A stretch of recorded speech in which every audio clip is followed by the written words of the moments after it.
India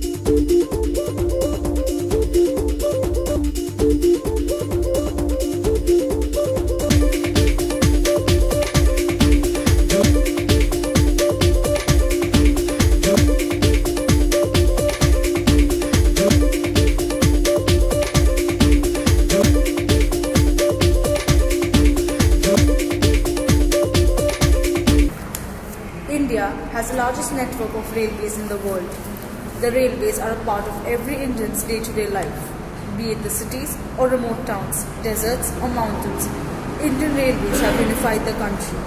The local trains of Mumbai and Kolkata, which cater to lakhs of people daily to their offices, homes, the Rajdhanis and Shatabdis, which travel at speeds up to 150 kilometers per hour, bridges, tunnels in Konkan. The longest tunnel under construction in India at the Peer Panchal mountain of total 10.96 kilometers long. It would traverse the entire Peer Panchal range in 15 minutes. Of late, 45% of this tunnel has been completed. The tunneling progress is seriously slow, and the Swiss and Austrian experts have been invited for suggestion in this. Tunnel work has been started simultaneously from four ends: railways, road guards, huge junctions, long trains. Indian Railways has it all. They have connected all parts of the country, but only one location is left out: Kashmir. But not anymore. There is only one place worth calling heaven on earth, and that's Kashmir. It marvels the human with its beauties, natural wonders, tall peaks and majestic sceneries.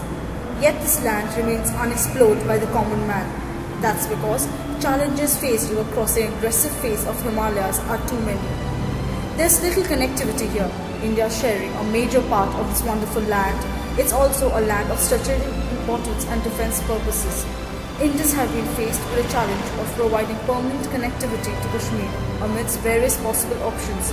One of this is rail. India is undertaking one of the most challenging railway projects in the world by connecting Kashmir Valley to the vast network of Indian railways in its mainland. The 343 long Jammu, Udhampur, Srinagar, Baramulla rail link, or Kashmir rail link in short, should be a train connecting beauty with culture with the help of man-made engineering marvel. For execution purpose, the entire 343 long route is divided into four legs. The first leg of 54.5 kilometers from Jammu to Udhampur is completed 3 years back and was inaugurated by Prime Minister Dr. Manmohan Singh in May 2005. It covers towns of Bajalta, Sangar, Manwal, Ramnagar and Udhampur. Using the latest technology, the railway line has been laid with 20 tunnels and 158 bridges, 38 major ones. The Sardan Bridge with its S-shaped viaduct is one such bridge with a length of 620 meters. The Gambhir Bridge, built over Ringal Ghat, is the tallest bridge in this section with its pier height of 77 meters, which is just 2 floors more than Qutub Minar. The tough task of building and placing girders of this bridge made delays in its inauguration. After Manwal station, the most impressive viaduct is the Tavi River Bridge, followed by the longest viaduct of South Asia. This one is 2.56 kilometers long. The Tavi River Bridge has the longest PSC girder span in the country of 102 meters. To avoid earthwork and filling, the entire alignment besides the river banks have been made on a viaduct of average height of 24 meters from the river banks. The topography of the area resulted into long girders combined with large pier heights. The bridge site lies in the seismic zone 4 and 5 as per the current seismic zoning map, and earthquakes with magnitude 6 have occurred in the past. Hence placing of special zones in dolomite and marl formations and crossing 4 major thrusts. Long tunnels more than 2 kilometers shall have forced ventilation. All tunnels are lined. All tunnels more than 3 kilometers shall have 3-meter wide roads along the track to cater for disaster management.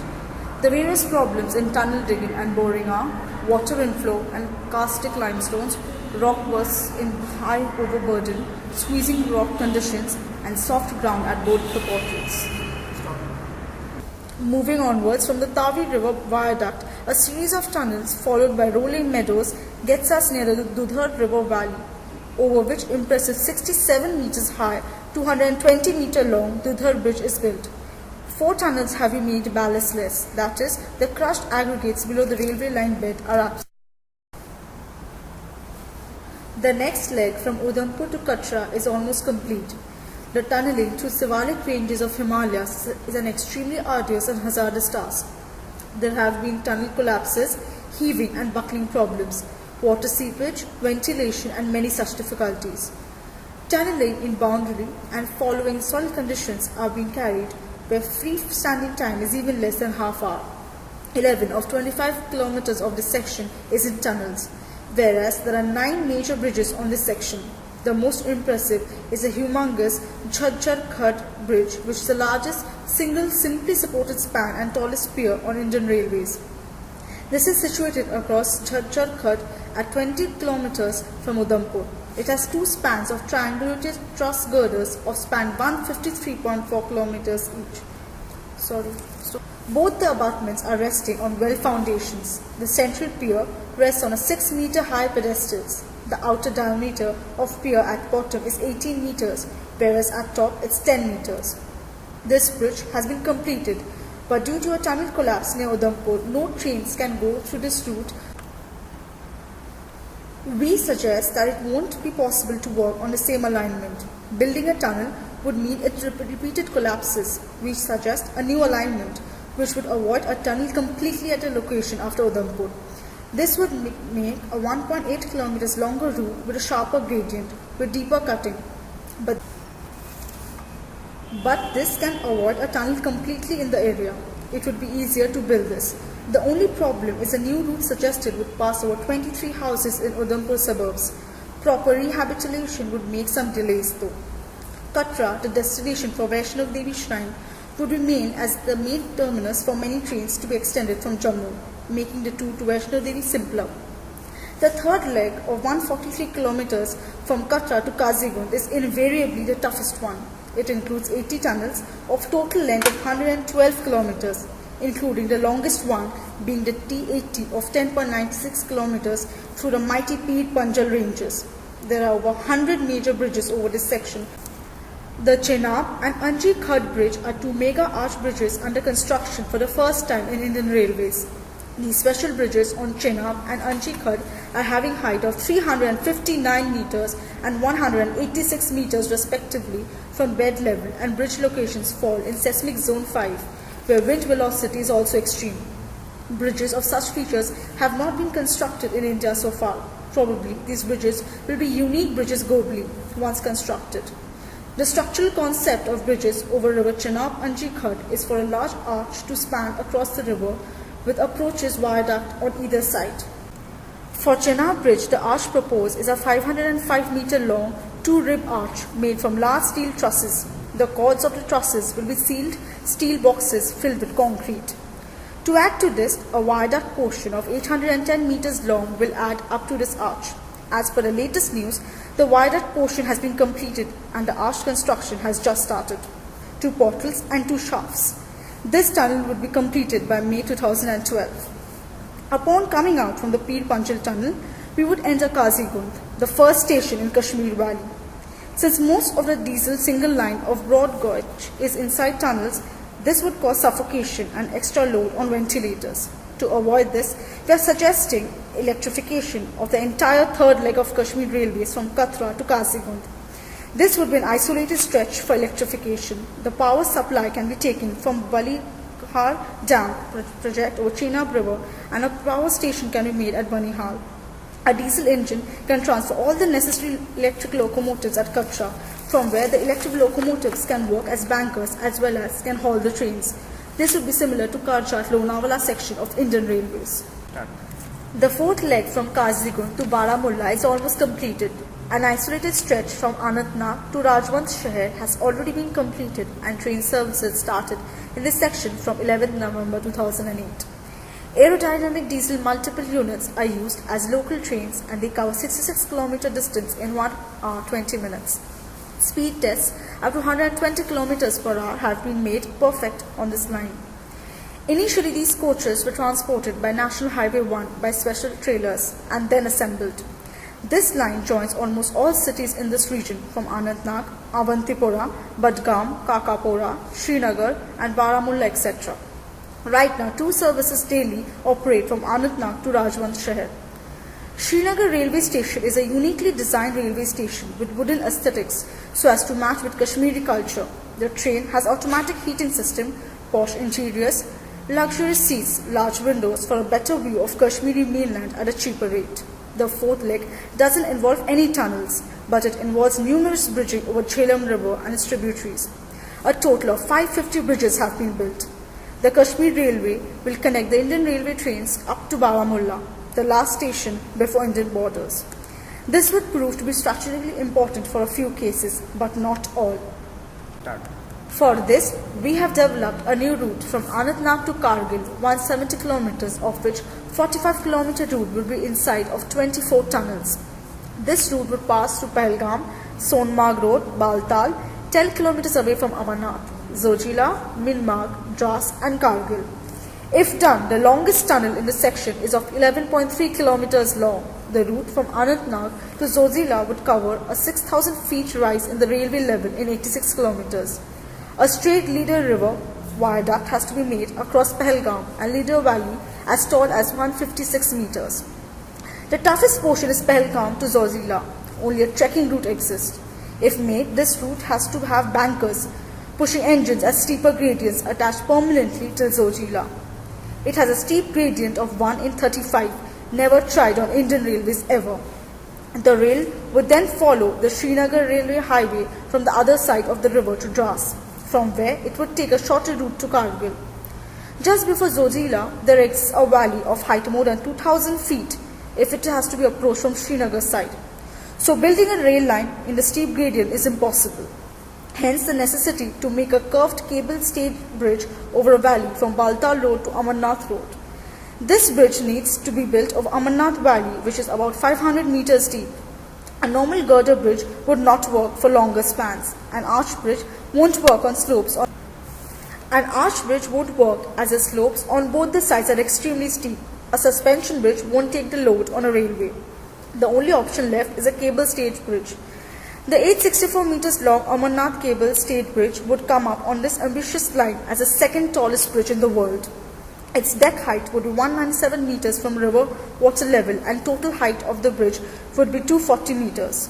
The 3-span, 2-pylon bridge would have a radius of 2.4 kilometers for the cable-stayed part of 550 meters.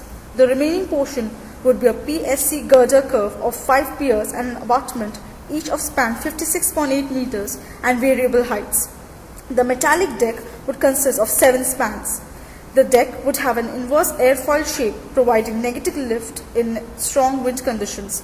2 masts, each of height 40 meters, would support 10 cables connecting the bridge deck. This would be made of diagonal pier legs resting on a pier head of the pylons. The pier legs would support a vertical beam, which in turn would support a metal bracket which holds the cables. The pylons would be octagonal in shape. If done, this would be a mega marvel in the history of mankind. This route will pass through Minmarg, called a second coldest place on earth.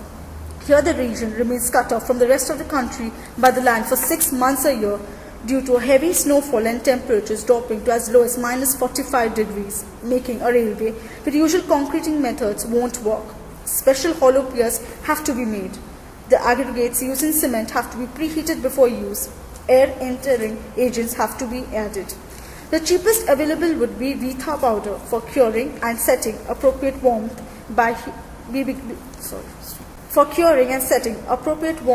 will be given by heat exchanger before its freezing.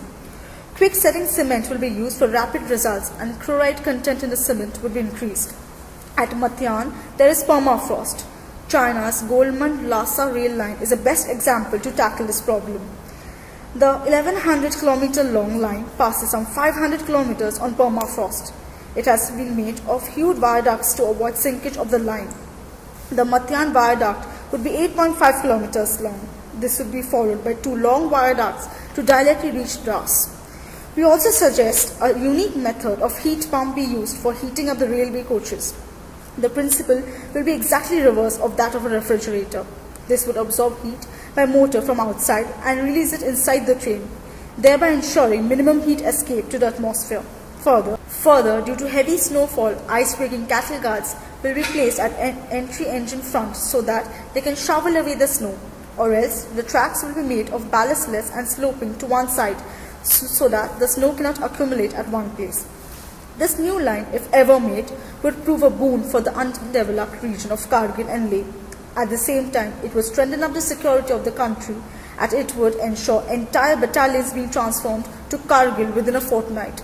This rail line in Kashmir would provide a boon for the tourism industry of entire Kashmir. The connection of Jammu to Srinagar was thought of since the last century. In 1902, Rana Pratap Singh planned with the British a narrow gauge railway line, but this was never made. In 1949, Jawaharlal Nehru thought of connecting Pathankot with Jammu and further to Srinagar, but due to the country with other priorities, this was cancelled. In 1983, Indira Gandhi kicked off the line from Jammu to Udhampur. In 1994, Railway Minister Jafar Sharif declared the need for a railway line to Baramulla and the Kashmir Valley. Upon further review, it was revealed that this would be a hanging railway running from Kazigund to Srinagar and on to Baramulla. July 2002, the Vajpayee government declared the line to a national project. This means that it will be constructed and completed irrespective of cost. The central government will fund the entire project. In April 13, 2005, the Jammu-Udhampur line, all of 55 kilometers, was inaugurated. 21 years and rupees 515 crores, that is US $130 million after its commencement. On October 11, 2008, the first 60-kilometer section of this line within the valley is inaugurated to a popular welcome from the people. The remaining 65 kilometers within the valley is to follow shortly. Complications continue to plague the connection to the plains. The chief engineers are now recently suggesting a realignment for the rail route for the entire Katra Dharam section and have short-terminated the contract of Konkan Railways. If confirmed, this would mean scrapping of the Chenab Bridge and abandoning whatever work is done till now of 47-kilometer stretch. The new alignment will have a steeper gradient but a shorter and safer route. Our suggestion is to follow the old alignment till Sangal Dhan, making minor changes till Basin Dadhar and then following the new alignment from Sangal Dhan to Kanchanjunga.